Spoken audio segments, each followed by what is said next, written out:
Bienvenidos, aquí estamos en Panorama. Vamos a abordar algunos de los temas que en el transcurso de los últimos días han captado nuestra atención y creemos que son los más interesantes como para prestar algunos minutos adicionales de nuestro tiempo precisamente para profundizar la mirada sobre ellos. Vamos a hablar de economía, claro. No es nuevo esto, no lo hemos dicho por primera vez aquí en Panorama, ni se ha dicho por primera vez, pero una de las vísceras más sensibles que tiene el organismo sigue siendo el bolsillo. Hubo novedades recientemente respecto de temas económicos. Las novedades tienen que ver, por un lado, por las reuniones de la titular del Palacio de Hacienda en los Estados Unidos, con inversores norteamericanos, con fondos de inversión, con banqueros, con el Fondo Monetario Internacional y lo que se viene en términos de decisiones económicas. Allí hubo un par de definiciones, entre ellas, por ejemplo, cuando Batakis dice es la ministra de Economía que tiene el respaldo de tres referentes políticos nacionales, de Alberto Fernández, de Cristina Fernández, de Kirchner, y de Massa, Sergio Massa, cuando le preguntan respecto de este tema. No es un dato menor, es un tema que tiene que ver básicamente con ese respaldo y esa apoyatura política que ahora va a quedar también atado al resultado de las definiciones que se tomen desde el Palacio de Hacienda. En Hacienda, hoy se conoció una decisión también trascendente en términos de liquidación de moneda extranjera, de divisas, y que está destinada a captar los dólares de la soja, los dólares del campo. De eso seguramente vamos a estar charlando en este diálogo que vamos a tener con Gonzalo Echegaray, que es economista, en algunos minutos, también en esta edición de Panorama. Hay otro tema que a nosotros nos ha llamado siempre la atención y es el funcionamiento de la justicia. La justicia, vos sabés que está abarrotada de causas. La justicia por lo general no llega a tiempo. Cuando llega, en realidad, los hechos ya ocurrieron, es decir, llega a posteriori. Pero claro, cuando uno habla de la justicia, por lo general se imagina casi con carácter excluyente la justicia penal. Y la justicia es mucho más que lo penal. También tiene que ver la justicia civil, la justicia de familia, la justicia comercial.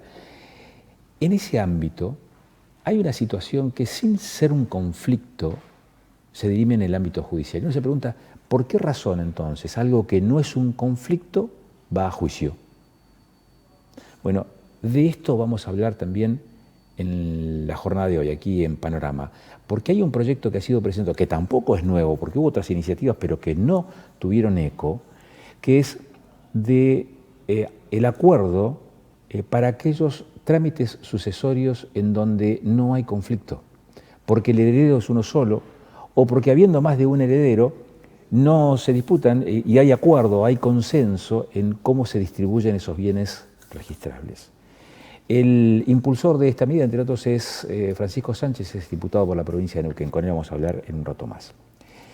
Y lo otro que vamos a hacer mención, y ya vamos a saludar a nuestra primera invitada de hoy, está relacionado con la planificación, con la necesidad de proyectar la urbanización, de proyectar las ciudades en esta gran ciudad lineal que es el Alto Valle de Río Negro y la confluencia de Neuquén, como la definió el arquitecto Bañarque allá por los 90, pero en donde prácticamente todas las ciudades tienen características muy parecidas. La vinculación con el espacio rural, las tierras de producción, la articulación a través de las vías del ferrocarril, de la Ruta 22, del canal principal de riego y del río. En ese contexto, marcados por esas líneas, que lo que han permitido esas líneas es enhebrar el desarrollo de esas ciudades en la zona del Alto Valle, la planificación, el proyectar las ciudades hoy cobra más importancia que nunca, porque ya el espacio disponible no es el mismo que hace antaño. Allen dio un paso en este sentido. La ciudad de Allen, que está en el corazón del Alto Valle, está en el centro geográfico del Alto Valle de Río Negro, dio un paso interesantísimo porque adjudicó de un viaje más de 600 lotes a familias o que no pueden acceder a la tierra porque no tienen la capacidad económica como para hacerlo, pero sí podrían gestionar, por ejemplo, la construcción de su vivienda, y gente que con condiciones económicas quizás un poco más favorables tampoco tienen posibilidades financieras de acceder a la tierra, y se entregaron 600 lotes. Esto forma parte del plan de desarrollo, el plan rector de urbanización de Allen, que se se conoció en las últimas jornadas. Se vino trabajando esto con mucho sigilo, con mucha seriedad, con mucha seriedad, te decíamos, pero también con nivel de reserva, porque es un tema delicado, sobre todo cuando estamos hablando del acceso a la tierra. Con nosotros está Liliana Martín, que es la jefa comunal de Allen. Liliana, muchas gracias por estos minutos que nos das de tiempo. ¿Qué tal? Gracias. Gracias a ustedes. Una de las cosas que me llamó la atención cuando se menciona, digamos, este desarrollo urbanístico hacia el norte de Allen es no hay expropiación, no hay litigio, no hay ocupación de tierras, sino que es un consenso, es un acuerdo entre los propietarios y aquellos que van finalmente a ser adjudicatarios, o que ya son adjudicatarios de esos lotes. ¿Cómo se llega a esto? Contanos la historia. Se llega desde saber o desde repensar los errores cometidos, ¿no? Y no hablo personalmente de esta gestión, porque nosotros tenemos una gestión que comenzó en diciembre del 2019, muy nueva, pero tenemos una historia que es compartida por muchas otras ciudades del Alto Valle y también es compartida por muchas otras ciudades del país. El problema del acceso a la tierra es muy complejo y se ha resuelto en distintas oportunidades por caminos que nos han llevado a más conflictos que a soluciones. Esto que vos mencionás, una expropiación, la ocupación del suelo. En Allen mismo tenemos situaciones de esta naturaleza y sabemos que no son la solución de los problemas de acceso a la tierra. Y entonces, bueno, nos dimos la oportunidad de repensar, de encontrar caminos creativos, le decimos nosotros, y uno de los caminos creativos que podemos instalar en esta sociedad que está llena de conflictos es el camino del acuerdo. Entonces transitamos la posibilidad de hacer un acuerdo entre los propietarios de una franja de tierra muy importante en la ciudad de Allen, en realidad 355 hectáreas que están linderas a la huella urbana, y la municipalidad para gestionar un plan de urbanización de toda esa tierra que prevea la posibilidad de ocuparla de una manera ordenada y legal. No por parte del municipio, sino por aquellos que están reclamando tierra, que como bien vos decís son por un lado las familias en vulnerabilidad y por el otro lado la cantidad de familias que este sistema económico ha dejado fuera del mercado inmobiliario.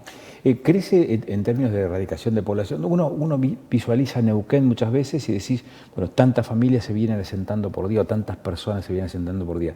Ese efecto puede tener, digamos, una suerte de, digamos, esa situación puede tener un efecto dominó, un efecto derrame también en las otras ciudades. ¿También afecta a Allen? ¿En qué magnitud o en qué, digamos, cuál es ese ritmo de crecimiento que tiene la ciudad? En realidad es mucho menor que el que han padecido otras ciudades linderas a Neuquén, ¿no? Otras ciudades como Plotier, como Cipolletti, hasta Fernández Oro han tenido un impacto muy fuerte en razón del crecimiento poblacional de Neuquén y en realidad en estas ciudades transitan la gente que vive, muchas gracias, la gente que vive en estas ciudades linderas al lugar de trabajo. En Allen no acontece tanto así, pero ciertamente hemos tenido un crecimiento poblacional importante. Lamentablemente el censo último no nos ha dado unos números, entendemos, reales porque no se condice con otros parámetros habitacionales que tenemos. Es decir, para ustedes tiene más población Allen que la que finalmente termina dando a conocer ese censo poblacional. Sí, absolutamente. El censo... No tenemos todavía los números oficiales, el extraoficial nos da un crecimiento respecto del censo del 2010 que no supera el 10% y la verdad es que no tiene nada que ver con los parámetros habitacionales que tenemos, como por ejemplo cantidad de electores, cantidad de conexiones eléctricas, cantidad de parcelas ocupadas, hay otra cantidad de variables que nosotros advertimos. Esto que acabas de mencionar es un dato interesante que pone en tensión los resultados del censo, digamos, porque no necesariamente esto puede ser un hecho aislado, digamos, puede darse una situación que a lo mejor se replica en otras ciudades. Lo que hemos charlado con otros colegas intendentes particularmente es esto, ¿no? Que la verdad es que el número no termina de cerrarle a nadie. Yo creo que por eso todavía no han salido los números oficiales. El Gobierno Nacional no ha dispuesto la publicación de los números oficiales y creo que tiene que ver con que han advertido que tiene serias inconsistencias, particularmente respecto de la población de Allen las tiene. Ajá. Y de otras localidades, me decís, con otros intendentes. Es lo que me refieren otros intendentes. Yo no puedo hablar de lo que sucede en otras localidades, pero es lo que refieren. Ya. 600 lotes para gente que no puede acceder a la tierra, para gente que no la puede comprar, para gente que la puede comprar pero no llega tanto. ¿Cómo es? 620 en 620. realidad. Y bueno, el número es tan importante que por ahí ser justos en la cantidad es necesario. Tiene que ver con 3 colectivos distintos, estos 620 lotes. Una parte fue destinada a un loteo social. En Allen no se había realizado nunca en la historia de la ciudad un loteo social. Una gran demanda de población en vulnerabilidad.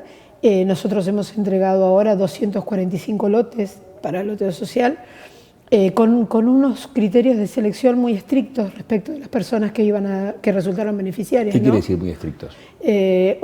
Con medición de ingresos, con medición muy relevante respecto de los años de residencia en la localidad, porque no queríamos otorgar estos beneficios a personas que no sé, como paracaidistas aparecen en Allen. No, queremos nosotros proteger a nuestra gente.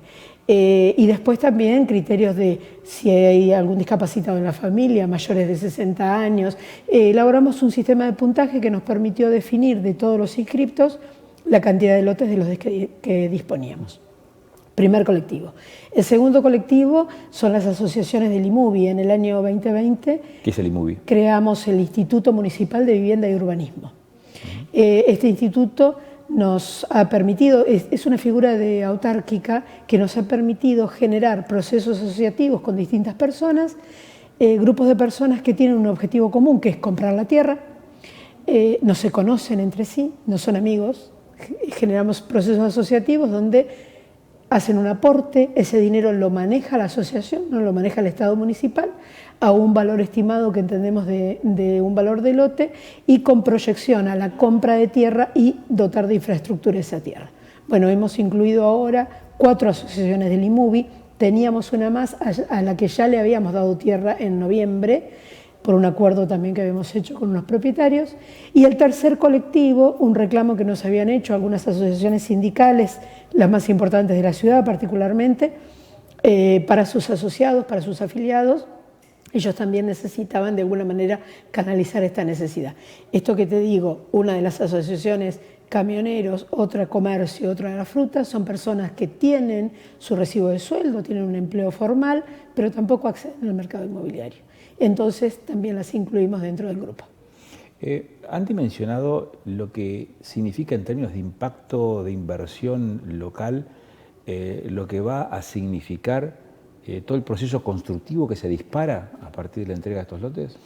Se disparan varios procesos. Este que vos mencionás es como una segunda etapa que creo que ni siquiera podemos cuantificar todavía, porque es muy complejo ponerle un número, ¿sí? Pero de hecho la primera etapa de desarrollo económico que tiene el proceso tiene que ver con toda la realización de infraestructura.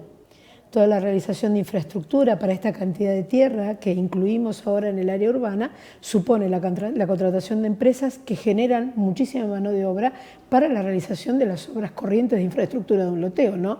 Desde apertura de calles, las obras de alumbrado, las conexiones de agua, las conexiones de gas. Es un área que no puede sumarse hoy al sistema de cloacas, así que estamos pensando otras alternativas, pero sí el resto de los servicios de infraestructura obviamente van a generar un gran impacto económico.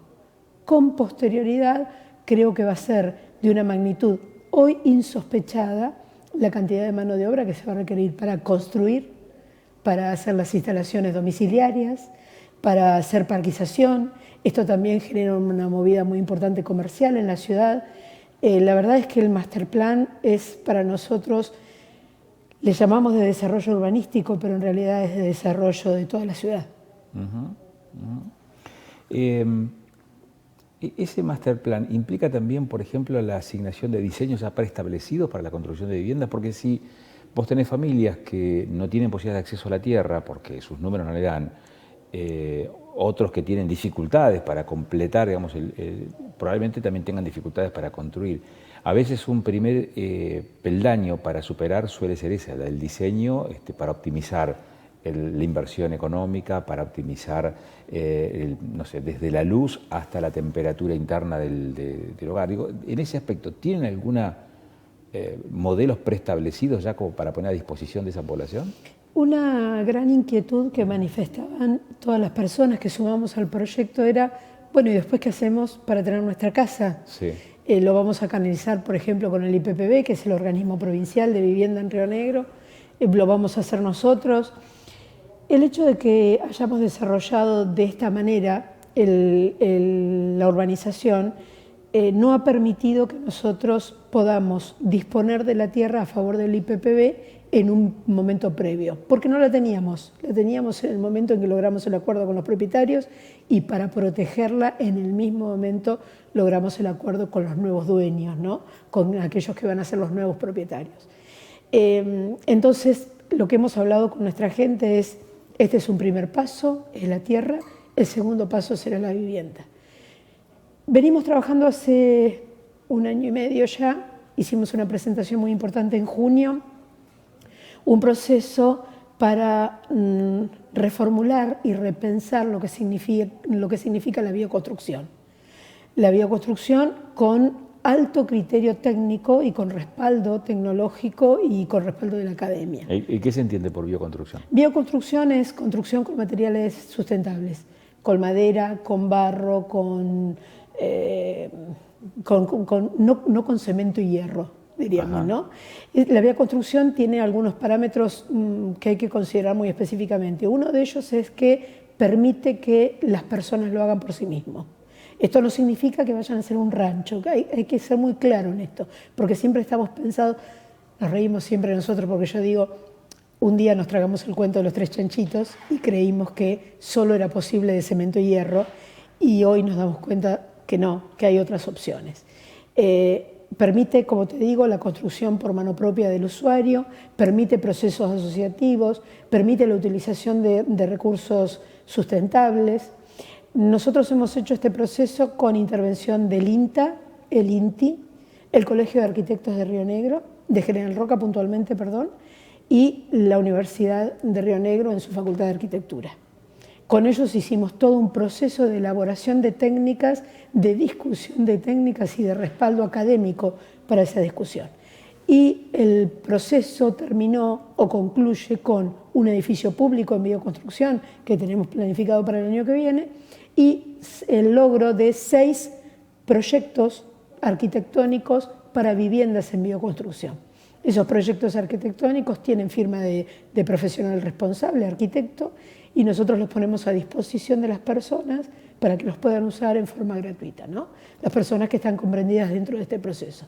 Son 6 proyectos que permiten algunas modificaciones referidas a el gusto y las necesidades de cada familia y además permiten una construcción modular, una construcción en etapas.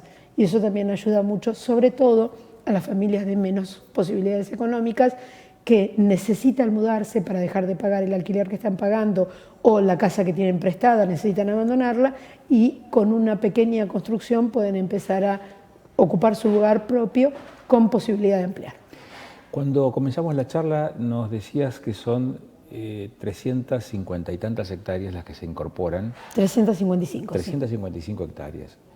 600 lotes es una partecita. Claro que sí. De esas 350 hectáreas. ¿Qué va a pasar con esa gran área que se está incorporando a la huella urbana de la ciudad? El master plan supuso la definición de toda el área, de todas las 355 hectáreas. Esta definición es el diseño de todas las avenidas, de todas las troncales, de las calles, del amanzanamiento, de los espacios verdes, de las zonas de equipamiento urbano, donde vamos a poner escuelas, donde vamos a poner un cuartel de bomberos, donde vamos a poner policías, donde vamos a poner sanitarios. Y esto es lo que tiene de magnífico el master plan. Porque cuando vos autorizás loteos, en general, los espacios de reserva fiscal que se dejan en cada uno de los loteos nunca son suficientes para atender una determinada área. No quiero mencionar otras ciudades porque no me corresponde, pero en Allen nos ha pasado puntualmente que vos autorizás desde el Estado un loteo que supone, qué sé yo, 3 hectáreas, 4 hectáreas, y el espacio de reserva fiscal es pequeño y no te permite una escuela. Y resulta que después ahí van a vivir 300 familias. Entonces, ¿cómo haces? La idea del Master Plan es generar la planificación de todo este equipamiento urbano. Entonces, las 355 hectáreas ya tienen un diseño, es una ciudad dibujada. Hacemos el paralelismo con La Plata, que por ahí es el ejemplo que más conoce la gente. Lo mismo pasó con Brasilia. Se toma un territorio virgen, se diseña una ciudad, se diseñan las calles, se diseña la conectividad, se diseñan los espacios verdes, las reservas fiscales, los equipamientos urbanos y después la gente. Bien, ¿cuántos años tiene Allen? 112. 112. 355 hectáreas son algo así como un poquito más de la mitad de lo que ya tiene urbanizada la ciudad de Allen. ¿Por qué no es una exageración de optimismo hablar de casi un 60% de planificación y desarrollo urbano? ¿Por qué, digo, cuál es la expectativa esa de crecimiento a la que están apostando desde la gestión y que es lo que se viene en todo caso para Allen? Lo que estamos planteando no es un crecimiento inmediato, sino un crecimiento planificado en el tiempo.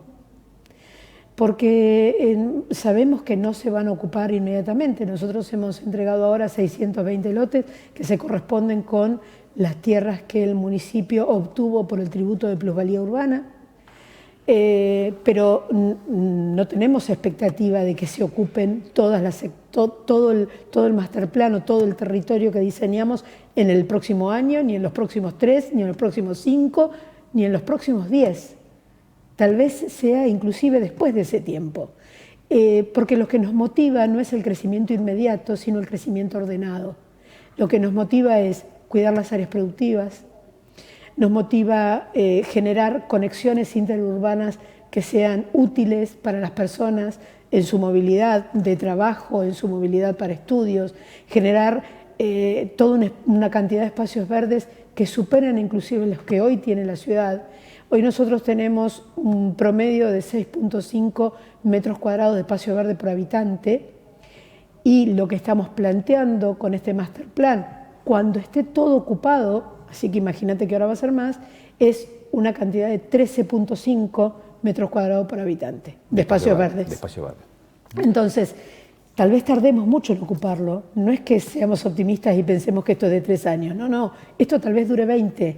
Lo importante es que por 20 años, hemos ordenado una ciudad.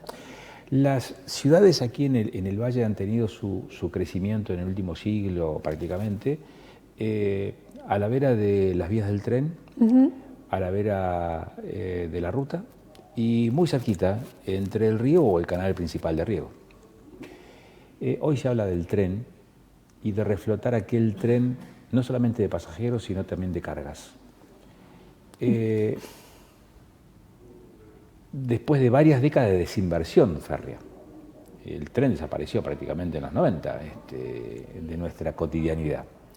Y hoy se vuelve, algunos lo plantean desde una visión un tanto romántica, otros lo ven desde la eficiencia en términos genéricos, tal vez desde el punto de vista financiero la ecuación económica no resulte favorable para un emprendimiento así, se justificaría tal vez en el tema del tren de cargas.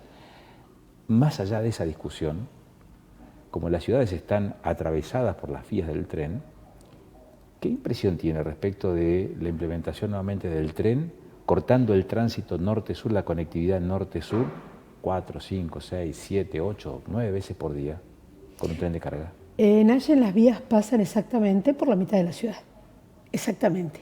En un tiempo, y a 100 metros del canal de riego, en un tiempo fueron el divisor absoluto físico y sociológico de la población. El área sur era una, el área norte era otra. ¿Pobres y ricos, dice usted? Sí, fue así. Inclusive generando conflicto social, ¿sí? Desde hace algunos años, con mucho criterio, los gobiernos locales de los últimos 10, 15 años, y yo lo aplaudo, han fomentado la integración. Y la verdad es que la lograron. Nos ayudó no tener más el tren. Claro, porque ya no es una línea divisoria. Tal cual. El canal, los puentes y los parques nos hicieron integrarnos. Y fue fantástico. y logramos nuevos nexos y logramos nuevas áreas de comerciales y nuevas áreas de desarrollo. El área que nosotros estamos planteando ahora de crecimiento del plan urbanístico es al norte de la ciudad, ¿sí? Por lo que el impacto que puede tener esta recuperación de la vía férrea para un transporte de cargas puede ser realmente muy importante. El tema es si es conveniente o no.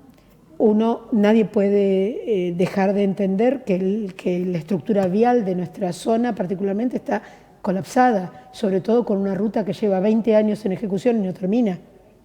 Entonces tenemos toda nuestra estructura vial colapsada. El tren puede terminar siendo una posibilidad. ¿El lugar es ese? La verdad es que creo que no. Hoy hay que repensarlo, porque todas las ciudades se generaron en torno a las vías del tren, pero hoy el tren nos abandonó hace 30 años y las ciudades fueron creciendo. De hecho, tenemos, particularmente en Allen, y creo que también pasa en otras ciudades, viviendas, escuelas, infraestructura pública a la vera de la vía. Entonces es absolutamente complejo. Me preocupa la desinversión que ha tenido el tren, porque el tren de pasajeros puede ser una estructura de movilidad muy interesante en la ciudad lineal que tenemos. Esta ciudad que comienza, Roca por ahí está un poquito más separada, pero de Allen a Plotier es una sola. No hay solución de continuidad, no hay área urbana. Cuando vos vas por ruta chica tenés todo el tiempo desarrollo urbano. Entonces, la verdad es que podría ser muy interesante. Nosotros hemos participado de algunos encuentros de la gente que pelea por el tren de pasajeros, que me parece muy loable. No lo veo por lo menos en la agenda del Gobierno Nacional. Lo que está en la agenda del Gobierno Nacional es el transporte de carga. No sé si es el lugar. Y no todas las cargas, sino la arena para vaca muerta. La arena. No sé si es el lugar. Me preocupa mucho. Hemos tenido reuniones en ese sentido. Me parece que en todo caso hay que sujetarlo a condiciones muy estrictas. ¿Esas condiciones serían armar una nueva vía por el norte? La primera. El nivel de inversión que se requiere para poner puesta en funcionamiento la vía actual no es inferior, o por lo menos no es sensiblemente inferior, según los cálculos que ha hecho la academia particularmente, no es sensiblemente inferior a hacer una nueva vía por el área norte. ¿Y por qué uno podría tener una posición esperanzadora respecto de una construcción, del desarrollo de un proyecto de esa magnitud, cuando tenemos una ruta que hace casi 2 décadas que todavía no se termina, como la Ruta 22? No es esperanzadora, pero no podemos renunciar al reclamo. Gracias por estos minutos, Liliana. Por favor, gracias a ustedes. Cuando volvamos vamos a hablar de estos temas que nos ocupan. Hablamos recién del crecimiento urbano, hablamos de la planificación, de esta acción que se toma en una de las ciudades, una de las tantas ciudades que tiene esta región, la del Alto Valle de Río Negro, para hablar precisamente de eso, de crecimiento, de una mirada a mediano plazo y a largo plazo, si se quiere, y no pensando necesariamente en lo que va a pasar el fin de semana o el mes que viene, pura y exclusivamente. Cuando volvamos después de la pausa, le decía, vamos a hablar de otros temas. Vamos a hablar de economía, vamos a hablar sí de la coyuntura y vamos a hablar del funcionamiento de la justicia. Después de la pausa, después de los avisos. Ya volvemos.